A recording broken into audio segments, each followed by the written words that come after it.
जय श्री विष्णु। श्री सत्यनारायण भगवान की जय। आज सुनिए श्री सत्यनारायण भगवान की संपूर्ण कथा। पौराणिक कथा के अनुसार एक समय नैमिषारण्य तीर्थ में शौनक आदि ऋषियों ने श्री सूत जी से कहा, हे प्रभु, इस कलयुग में वेद विद्या रहित मनुष्यों को प्रभु भक्ति किस प्रकार मिलेगी और उनका उद्धार कैसे होगा। हे मुनि श्रेष्ठ, कोई ऐसा तप कहिए जिससे थोड़े समय में पुण्य प्राप्त होवे और मनोवांछित फल मिले। ऐसी कथा को सुनने की हमारी इच्छा है।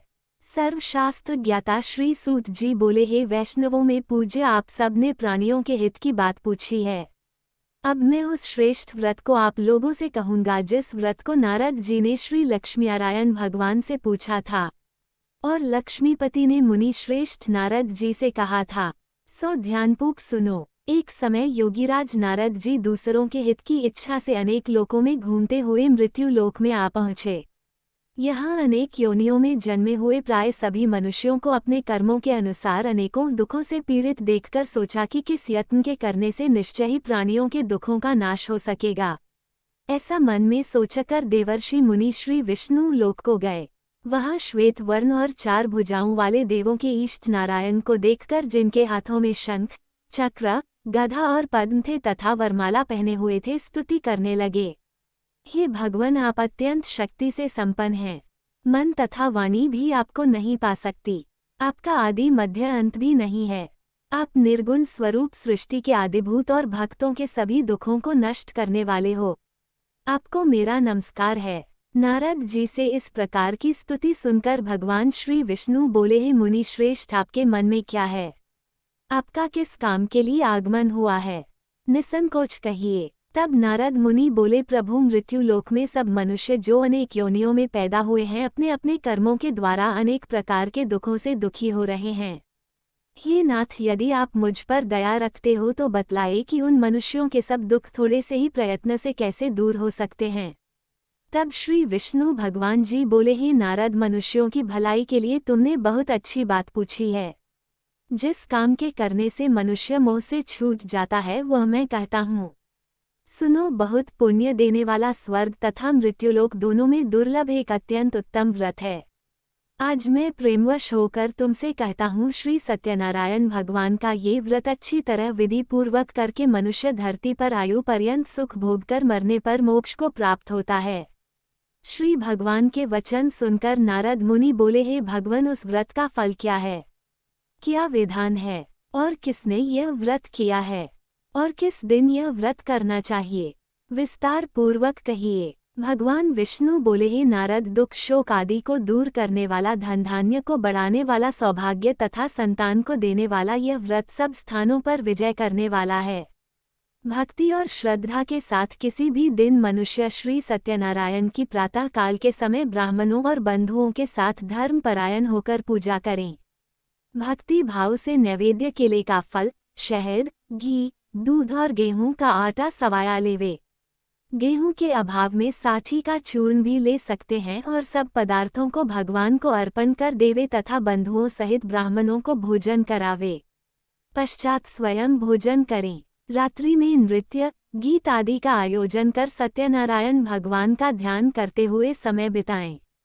इस तरह व्रत करने पर मनुष्यों की इच्छा निश्चय पूरी होती है। विशेष रूप से कलिकाल में भूमि पर यही मोक्ष का सरल उपाय है। प्रेम से बोलिए, श्री सत्यनारायण भगवान की जय। श्री सत्यनारायण व्रत कथा का प्रथम अध्याय संपूर्ण। दूसरा अध्याय। श्री सूत जी बोले, हे ऋषियों, जिसने पहले समय में इस व्रत को किया है उसका इतिहास कहता हूँ।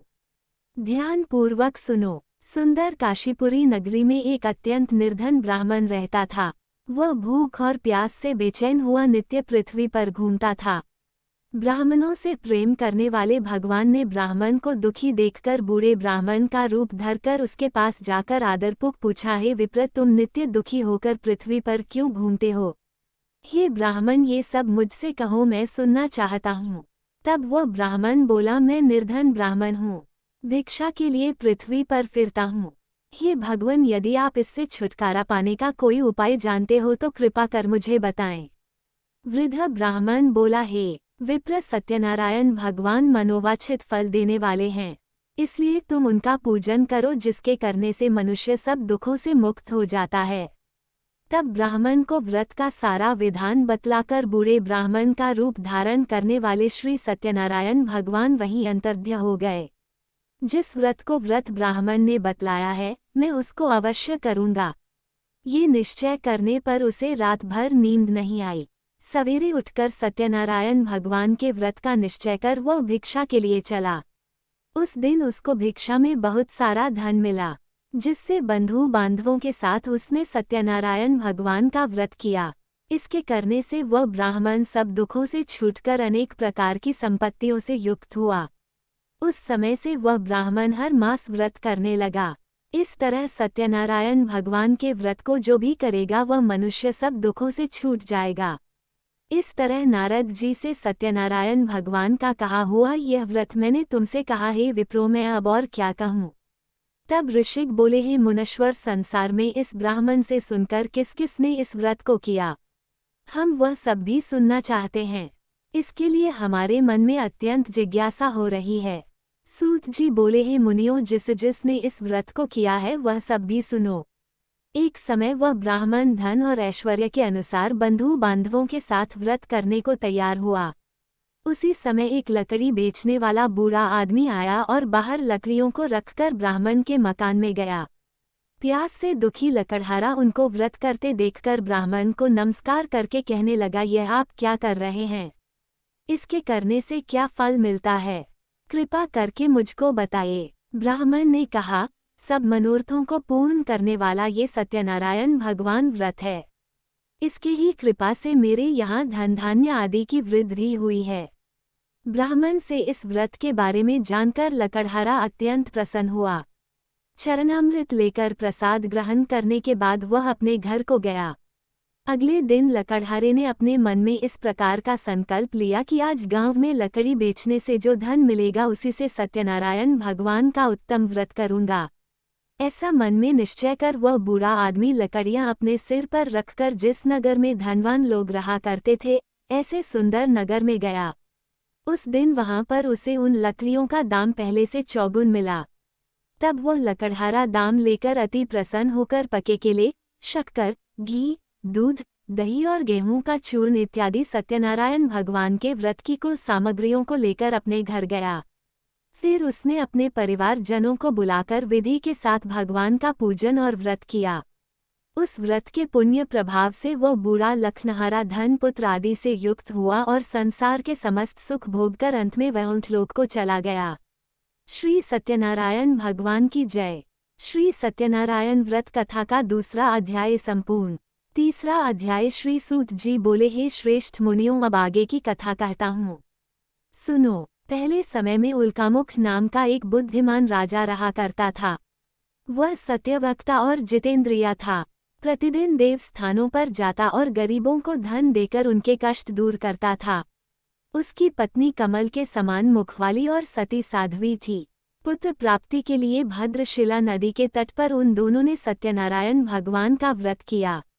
उस समय वहां एक साधु नामक वैश्य आया। उसके पास व्यापार के लिए बहुत सारा धन था। वह नाव को किनारे पर ठहराकर राजा के पास आ गया और राजा को व्रत करते देखकर विनय के साथ पूछने लगा, हे राजन, भक्ति युक्त चित्त से यह आप क्या कर रहे हैं? मेरी सुनने की इच्छा है, सो आप मुझे ये बताइए। तब राजा बोला, हे वैश्य, अपने बांधवों के साथ पुत्र आदि की प्राप्ति के लिए यह महाशक्तिवान सत्यनारायण भगवान का व्रत और पूजन मैं कर रहा हूँ। राजा के वचन सुनकर साधु आदर से बोला, हे राजन, मुझसे भी इसका सब विधान कहो। मैं भी आपके कहे अनुसार इस व्रत को अवश्य करूँगा। मेरी भी कोई संतान नहीं है और मुझे विश्वास है कि इस व्रत के करने से निश्चय ही मुझे संतान प्राप्ति होगी। तब राजा से सब विधान सुनकर व्यापार से निवृत्त होकर वह आनंद के साथ अपने घर को गया। साधु ने अपनी स्त्री को संतान देने वाले इस व्रत को सुनाया और प्रण किया कि जब मेरे यहाँ संतान होगी तब मैं इस व्रत को करूँगा। साधु ने ऐसे वचन अपनी पत्नी लीलावती से कहे। एक दिन उसकी पत्नी पति के साथ आनंदित होकर सांसारिक धर्म में प्रवृत्त होकर श्री सत्यनारायण भगवान की कृपा से गर्भवती हो गई और 10वें महीने में उसके एक सुंदर कन्या का जन्म हुआ। वो कन्या दिनों दिन इस तरह बढ़ने लगी जैसे शुक्ल पक्ष का चंद्रमा बढ़ता है। कन्या का नाम कलावती रखा गया। तब लीलावती ने मीठे शब्दों में अपने पति से कहा कि स्वामी, जो आपने संकल्प लिया था कि मैं संतान होने पर सत्यनारायण भगवान का व्रत करूंगा, अब आप उसे करिए। साधु बोला, हे प्रिय, इसके विवाह पर करूंगा। इस प्रकार अपनी पत्नी को आश्वासन देकर वह नगर को चला गया। अब कलावती अपने पिता के घर में रहकर बड़ी हो रही थी। एक दिन साधु ने जब नगर में सखियों के साथ अपनी पुत्री को देखा तो तुरंत दूत को बुलाकर कहा कि पुत्री के लिए कोई सुयोग्य वर देखकर लाओ। साधु की आज्ञा पाकर दूत कंचन नगर पहुंचा और वहां पर बहुत खोजकर, बहुत देखभाल कर कन्या के लिए सुयोग्य वर ने एक पुत्र को ले आया। उस सुयोग्य युवक को देखकर साधु ने अपने बंधु बांधवों सहित प्रसन्नचित होकर अपनी पुत्री का विवाह उसके साथ कर दिया। किंतु दुर्भाग्य से विवाह के समय भी वह उस व्रत को करना भूल गया। तब श्री सत्यनारायण भगवान क्रोधित हो गए और साधु को श्राप दे दिया कि तुम्हें दारुण दुख प्राप्त होगा। अपने कार्य में कुशल साधु वैश्य अपने जामाता सहित समुद्र के समीप स्थित रत्नपुर नगर में गया और वहां दोनों ससुर जमाई चंद्रकेतु राजा के उस नगर में व्यापार करने लगे। एक दिन भगवान सत्यनारायण की माया से प्रेरित कोई चोर राजा का धन चुराकर भागा जा रहा था। किंतु राजा के दूतों को आता देखकर चोर घबराकर भागते हुए धन को वहीं चुपचाप छोड़कर चले गए जहां वे ससुर और जमाई ठहरे हुए थे। जब दूतों ने उन साधु वैश्य के पास राजा के धन को रखा हुआ देखा तो वे उन्हीं को चोर समझकर दोनों को बांधकर ले गए और राजा के पास जाकर बोले, हे राजन, ये दो चोर हम पकड़ कर लाए हैं, देखकर आज्ञा दीजिए। तब राजा की आज्ञा से उनको कठोर कारावास में डलवा दिया गया और उनका सब धन भी छीन लिया गया। सत्यनारायण भगवान के श्राप के कारण साधु वैश्य की पत्नी और पुत्री भी इधर घर में बहुत दुखी रहने लगी। उनके घर पर जो भी धन रखा था चोर चुरा कर ले गए। शारीरिक और मानसिक पीड़ा तथा भूख प्यास से अति दुखी होकर और अन्न की चिंता में कलावती एक दिन एक ब्राह्मण के घर गई। वहां उसने सत्यनारायण भगवान का व्रत होते देखा। फिर कथा सुनी और प्रसाद ग्रहण करके रात होने पर वह घर आई। तब उसकी माता ने कलावती से पूछा, हे पुत्री, तू अब तक कहाँ रही और तेरे मन में क्या है? कलावती कहने लगी, माते, मैंने एक ब्राह्मण के घर पर श्री सत्यनारायण भगवान का व्रत होते देखा है। कन्या के ऐसे वचन सुनकर लीलावती भगवान के पूजन की तैयारी करने लगी। लीलावती ने परिवार और बंधुओं सहित श्री सत्यनारायण भगवान का पूजन किया और वर मांगा कि मेरे पति और दामाद शीघ्र घर आ जाएं। साथ ही प्रार्थना की कि हम सबका अपराध क्षमा करो। सत्यनारायण भगवान इस व्रत से संतुष्ट हो गए और राजा चंद्रकेतु को स्वप्न में दर्शन देकर कहा, हे राजन, तुमने जिन दोनों वैश्यों को बंदी बना रखा है वे निर्दोष हैं। उन्हें प्रातः ही छोड़ दो और उनका सब धन जो तुमने ले लिया है उसे वापस लौटा दो, नहीं तो मैं तेरा धन, राज्यपुत्र आदि सब नष्ट कर दूंगा। राजा से ऐसे वचन कहकर भगवान अंतर्ध्य हो गए। प्रातःकाल राजा चंद्रकेतु ने सभा में अपना स्वप्न सुनाया। फिर दोनों मनिक पुत्रों को कैद से मुक्त कर सभा में बुलाया। दोनों ने आते ही राजा को नमस्कार किया। राजा मीठे वचनों से बोला, हे महानुभावों, तुम्हें दवश ऐसा कठिन दुख प्राप्त हुआ है, अब तुम्हें कोई भय नहीं। ऐसा कहकर राजा ने उनको नए नए वस्त्र आभूषण पहनाए और उनका जितना धन लिया था उससे दोगुना धन देकर आदर सहित विदा कर दिया। तब वे दोनों वैश्य अपने घर को चल दिए। श्री सत्यनारायण भगवान की जय। श्री सत्यनारायण व्रत कथा का 3रा अध्याय संपूर्ण। चौथा अध्याय। श्री सूत जी बोले, साधु बनिया मंगलाचरण कर और ब्राह्मणों को धन देकर अपने नगर के लिए चल पड़ा। साधु के कुछ दूर जाने पर इधर भगवान सत्यनारायण की उसकी सत्यता की परीक्षा लेने के विषय में जिज्ञासा हुई। तब वे एक दंडी का वेश बनाकर उस बनिए के सामने गए और पूछा, साधु, तुम्हारी नाव में क्या भरा है? तब धन के मद में चोर दोनों महाजनों ने अवहेलना पूर्वक हंसते हुए कहा, दंडी सन्यासी, क्यों पूछ रहे हो? क्या कुछ मुद्रा लेने की इच्छा है? हमारी नाव में तो लता और पत्ते आदि भरे हैं। उनकी ऐसी निष्ठुर वाणी सुनकर दंडी वेशधारी भगवान बोले, तुम्हारी बात सच हो जाए। ऐसा कहकर दंडी सन्यासी को रूप धारण किए हुए भगवान कुछ दूर जाकर समुद्र के समीप बैठ गए। इधर दंडी के चले जाने पर नित्य क्रिया करने के बाद उतराई हुई यानी जल में ऊपर की ओर उठी हुई नौक को देखकर साधु अत्यंत आश्चर्य में पड़ गया और नाव में लता और पत्ते आदि देखकर मूर्छित होकर पृथ्वी पर गिर पड़ा। होश आने पर वर्णिक पुत्र चिंतित हो गया। तब उसके दामाद ने इस प्रकार कहा कि पिताजी आप शोक क्यों करते हैं? दंडी ने श्राप दे दिया है। इस स्थिति में वे ही चाहे तो सब कुछ कर सकते हैं, इसमें संशय नहीं। अतः उन्हीं की शरण में हमको चलना चाहिए और वहीं मन की इच्छा पूर्ण होगी। दामाद की बात सुनकर वह साधु बनिया उनके पास गया और वहां दंडी को देखकर उसने भक्ति पूर्वक उन्हें प्रणाम किया तथा आदर पूर्वक कहने लगा कि आपके सम्मुख मैंने जो कुछ कहा है असत्य भाषण रूप अपराध किया है। आप कृपया मेरे उस अपराध को क्षमा कर दीजिए। ऐसा कहकर बार बार प्रणाम करके वह महान शोक से व्याकुल हो गया।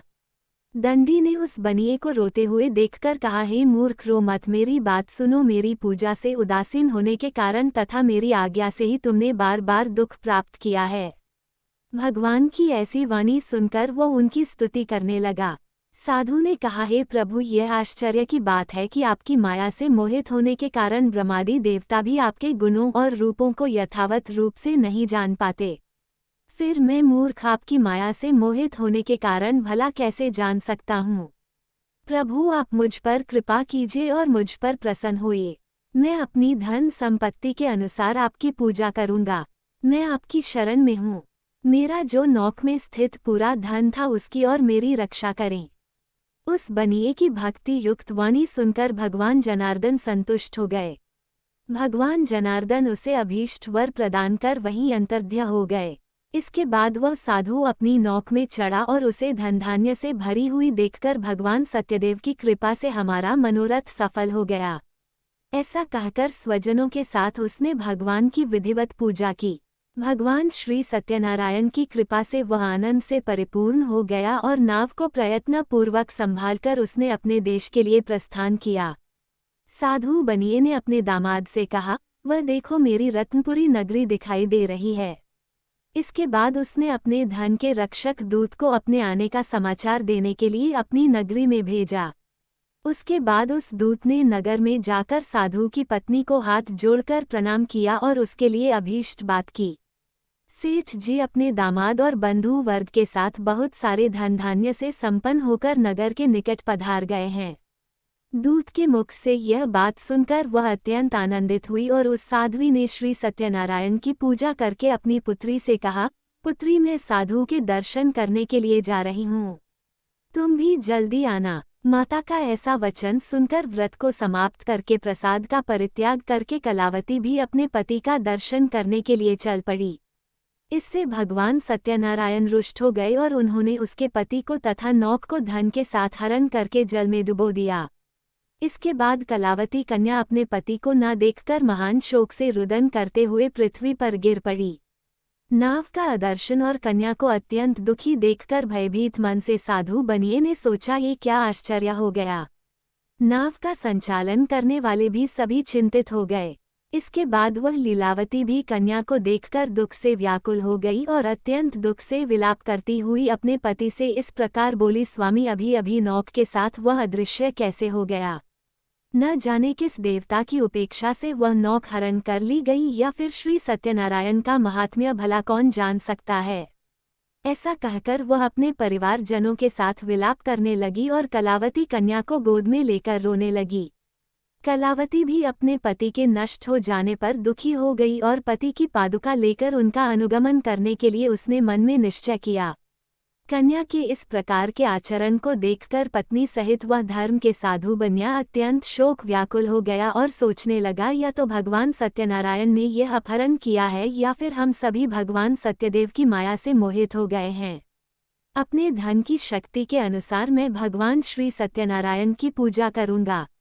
तब सभी को बुलाकर इस प्रकार कहकर उसने अपने मन की इच्छा प्रकट की और बारंबार भगवान सत्यदेव को दंडवत प्रणाम किया।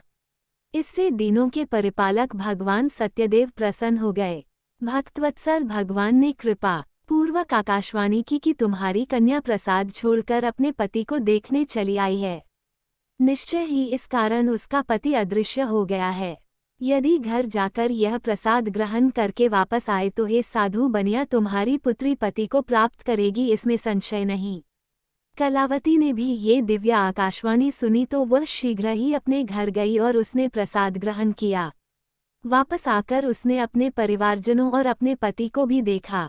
तब कलावती कन्या ने अपने पिता से कहा कि पिताजी अब तो घर चलिए, देरी क्यों कर रहे हैं। कन्या की बात सुनकर वनिक पुत्र संतुष्ट हो गया और विधि विधान से भगवान सत्यनारायण का पूजन करके धन तथा बंधु बांधवों के साथ अपने घर को गया। इसके बाद पूर्णिमा और संक्रांति पर्वों पर भगवान सत्यनारायण का पूजन करते हुए इस लोक में सुख भोग कर अंत में वह सत्यपुरा वैकुंठ लोक को चला गया। प्रेम से बोलिए श्री सत्यनारायण भगवान की जय। श्री सत्यनारायण भगवान व्रत कथा का चौथा अध्याय संपूर्ण। 5वां अध्याय। श्री सूत जी बोले, श्रेष्ठ मुनियों, अब इसके बाद मैं दूसरी कथा कहूँगा, आप लोग ध्यानपूर्वक सुनिए। अपनी प्रजा का पालन करने में तत्पर तुंगध्वज नामक एक राजा था। उसने सत्यदेव के प्रसाद का परित्याग करके दुख प्राप्त किया। एक बार वह वन में बहुत से पशुओं को मारकर वट वृक्ष के नीचे आया। वहां उसने देखा कि गोपगण बंधु बांधवों के साथ संतुष्ट होकर भक्तिपूर्वक भगवान सत्यदेव की पूजा कर रहे हैं। राजा ये देखकर भी अहंकार वश न तो वहां गया और न उसने भगवान सत्यनारायण को प्रणाम ही किया। पूजन के बाद सभी गोपकगण भगवान का प्रसाद राजा के समीप रखकर वहां से लौट आए और इच्छा अनुसार उन सभी ने भगवान का प्रसाद ग्रहण किया। इधर राजा को प्रसाद का परित्याग करने से बड़ा दुख मिला। उसका संपूर्ण धन, धन और सभी 100 पुत्र नष्ट हो गए। राजा ने मन में यह निश्चय किया कि अवश्य ही भगवान सत्यनारायण ने हमारा नाश कर दिया है, इसलिए मुझे वहां जाना चाहिए जहां श्री सत्यनारायण का पूजन हो रहा था। ऐसा मन में निश्चय करके वह राजा गोपगणों के समीप गया और उसने गोपगणों के साथ भक्ति श्रद्धा से युक्त होकर विधि पूर्वक भगवान सत्यदेव की पूजा की। भगवान सत्यदेव की कृपा से वो पुनः धन और पुत्रों से संपन्न हो गया तथा इस लोक में सभी सुखों का उपभोग कर अंत में सत्यपुरा वैकुंठ लोक को प्राप्त हुआ।